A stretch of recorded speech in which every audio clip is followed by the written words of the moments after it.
We go to Denver, and we check in with the Phillies as they get ready to close out the unofficial first half of the season from 97.3 ESPN.com. Frank Klose is with the Phillies as they get ready to take on the Rockies tonight, Frank. And 40-46, Pete Mackanin was asked about who he thinks his team is, and he said, I'd like to think they're the team from the last 2 weeks. He said, I know that we had a struggle in June, but I think this is the team we are. If this is the team who they are, what kind of second half of the season should we expect? I think that's a little hard to say right now. I think you're still going to see a lot of inventory shifts in and out of the Philly system. I think some of the hot hands like Peter Bourjos that we've seen just come out of nowhere and be one of the best hitters in the league, I think he's going to be moved sooner than later. So I think Jeremy Hellickson is going to be moved sooner than later. And I think we're going to kind of see the Phillies sort of slow down a little bit as some more young players come in and have to get acclimated to the major league. So it's been very good for them the last couple of weeks, but I think we're going to start seeing some pieces move, and some of the young guys have to get used to it again.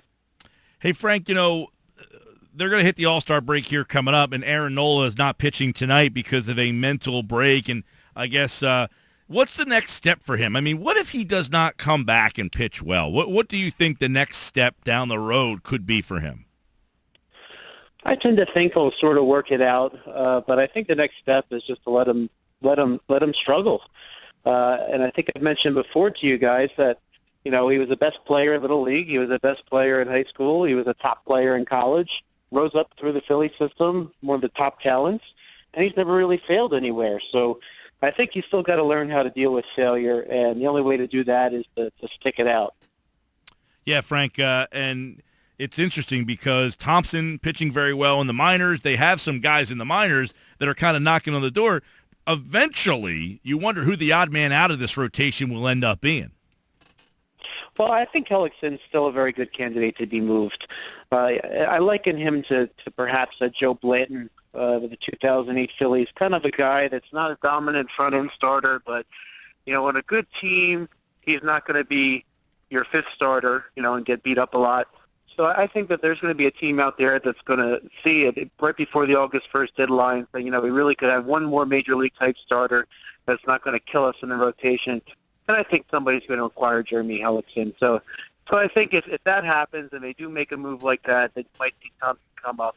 If they don't make a move with Hellickson, I think Thompson has to cook until September, and then they're going to start giving some guys some rest, to manage their innings, like Vince Velasquez, who Scott Boras, his agent, is keeping an eye on his innings like he does for many of his young pitchers. So I think it'll kind of work itself out as time goes on, and they really won't have that same kind of logjam that it seems right now that they're going to have.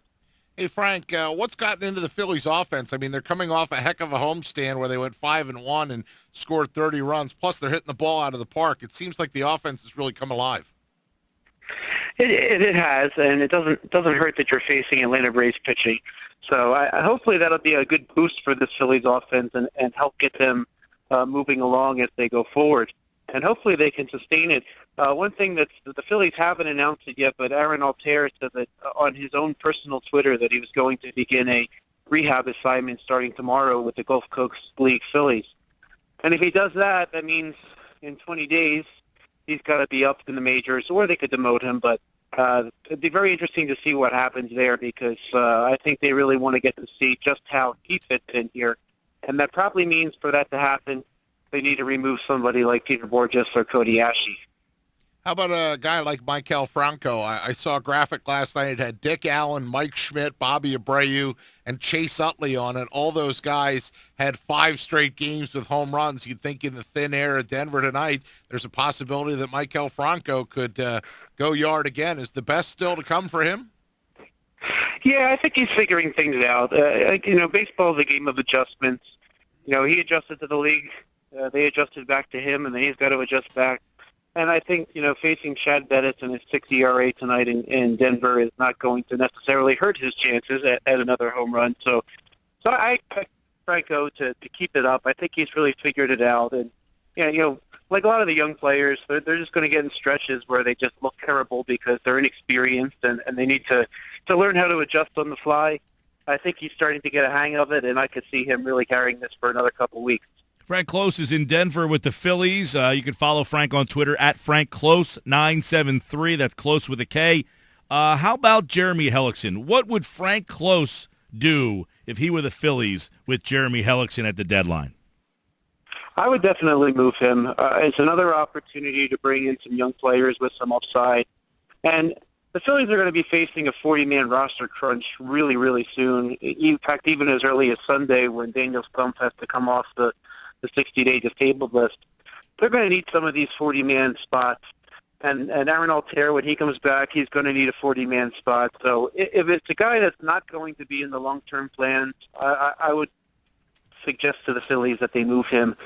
And probably a lot of the prospects to get back for a Hellickson type, as we were talking about on Tuesday, might be like a Class A prospect with some upside that hasn't really moved along the system yet.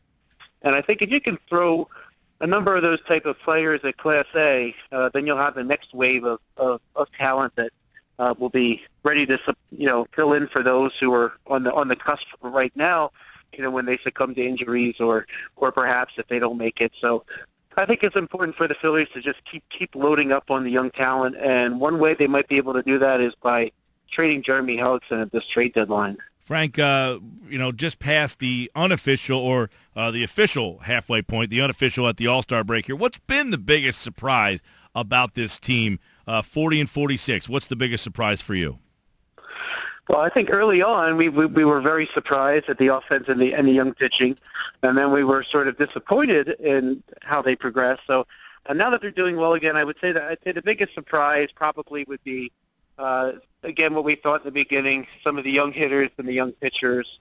And I think the surprise is that they performed well, they didn't perform well, and then they came around anyway and sort of persevered and went forward. And with a young team that's looking forward to a long future together, it's very important to see that. So it's a pleasant surprise that they've been able to quickly turn it on at the beginning of the season, and even when they hit a wall, it seemed, and struggled, they were able to power through it and turn it back on again. Frank, you mentioned Chad Bettis, the Rockies starter tonight. How about Adam Morgan making the spot start in place of Nola? What can we really expect out of him, and is there added motivation, obviously, for him to come back in and shine? Yeah, I think Morgan has a chip on his shoulder. He really wants to show that he belongs in a major league rotation.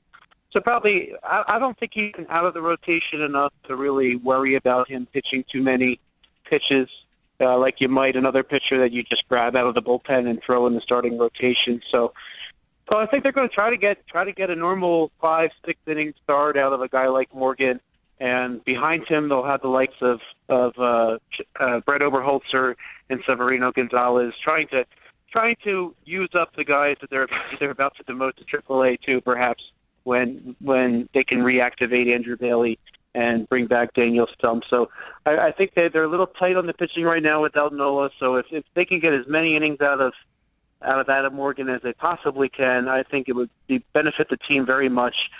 Didn't hurt that Zach Eflin threw a complete game, which was wonderful for them in their current situation and being without one pitcher. So I think Morgan's going to give it his best go. The Rockies' offense isn't that great, so he has a real opportunity here to make a statement and show that his 1-6 record is really an anomaly when looking at him and what he can do. Yeah, their starters recently have been good. Eflin, you mentioned 9 innings, Velasquez 6, Eichhoff 7 2/3, Hellickson 6 yesterday, no decision. So their starting rotation, they've been ham and egging it. Yeah, and Adam Morgan, I know it doesn't excite a lot of Phillies fans, but I don't think it's a bad thing that he gets another shot here. Although long-term, I would still like to see if Morgan, who seems like he's going to be an odd man out, can be an effective left-hander in the Phillies bullpen. That's probably what would benefit the team the most going forward, but here he has a chance to make them think differently. Did you bring your cowboy hat? I did not bring my cowboy hat. Nor do I own a cowboy hat. There's plenty to do out there. Where were you? Minneapolis when you said you couldn't find anything to do, but there's plenty. Are you in Lodo? I mean, there's plenty to do in Denver. Well, I was already out in Golden earlier today. Ooh, Coors Brewery tour. I climbed up a mountain. No, I didn't go to the brewery, but what? I did take a nice. I don't want to see Coors. I'll go to another brewery. They have plenty of other nice little brew pubs around Craft beers. Yes, yes. That I will happily check out later. And I also did stop by, and South Park fans probably are well aware of Casa Bonita, which is the subject of an episode there. So I did stop at Casa Bonita. So yes, so little far, Casa that's been Bonita. my entertainment. I love it. That's been my entertainment so far, and I'm going to head up to the field shortly. That is that's a great town out there, Denver, and that's where Frank Klose is. You can follow him on Twitter at Frank Klose with a K 973. The Phillies taking on the Colorado Rockies tonight, and that is what's that? What time's that Eastern time there out there? Eastern time, I believe it's 40. It's going to be 6:40 here in Denver. 6:40. By the way, the Casa Bonita, you remember that from South Park there, PT? I do. I remember a lot of the South Park episodes. I was living out in Nebraska when South Park first came on the scene. So, all right, Frank, enjoy Good stuff, Frank. enjoy the ball games this weekend and enjoy Denver. Thanks, guys. Catch you soon.